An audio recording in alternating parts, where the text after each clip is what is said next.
അവനെ വിളിച്ചറാ. അല്ല ആശാനെ, അവനോട് ഞാൻ കൊടുത്തിട്ടുണ്ട്. നീ വിളിക്ക്, ഞാൻ പറഞ്ഞോളാം. ബാക്കിയുള്ളത് ഞാൻ പറഞ്ഞോളാം കേട്ടോ. ഇവിടെ പറഞ്ഞോ കട്ടേതറാ ഏതറാ? ഇത് നമ്മുടെ ഇവിടെ അടുത്തുള്ള പയ്യനാ, ഒരു ചെറിയ നേതാവാക്കിയ ആള്. അവൻ തന്നെയാണോടാ എന്നെന്തേരി പറയണവനാണ്? എന്തേടി നിനക്ക് എന്തിന്റെ കേടാണ്? അതിനിപ്പോ എന്തിട്ടുണ്ടായത്? ഞാൻ പാസ്പോർട്ട് വെരിഫിക്കേഷൻ പോലീസുകാരനെ തെറി പറയേണ്ട വല്ല ആവശ്യം ഉണ്ടായിരുന്ന? തെറി പറയേ? ഒരു പ്രാവശ്യമാണെങ്കിൽ പോട്ടെ, ഇത് രണ്ടാമത് വേറെ ആൾക്കാരെ കൊണ്ട് തെറി വരപ്പിക്കേണ്ട വല്ല ആവശ്യം ഉണ്ടായിരുന്ന? നീ ഞാൻ രണ്ടാമത് തെറി വിളിപ്പിച്ചാനെ കൊണ്ട് പോലീസ് സ്റ്റേഷനിൽ രണ്ടാമതെന്ന് പറഞ്ഞ നീ എന്തേലും കാണിച്ചു? സീനുണ്ടാ. ഞാൻ പാസ്പോർട്ടിനെ അപേക്ഷിച്ചിട്ടുണ്ടായി ഗൾഫിൽ പോകാനായിട്ടേ.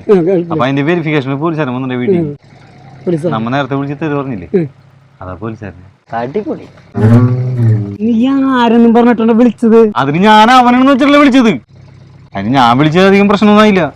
ആശാൻ വിളിച്ചാൽ അവർക്ക് കലിപ്പോയത്. ആശാന ആശാനെ കൊണ്ട് പോലീസെല്ലാം പറയണ. ഞാനൊന്നും വരില്ല. കൈ വരലൊക്കെ ഉണ്ടല്ലോ ഇങ്ങനെ വള്ളച്ചങ്ങോട്ട് മുട്ടിക്കങ്ങോട്ട്. അങ്ങനെയൊന്നുമില്ല.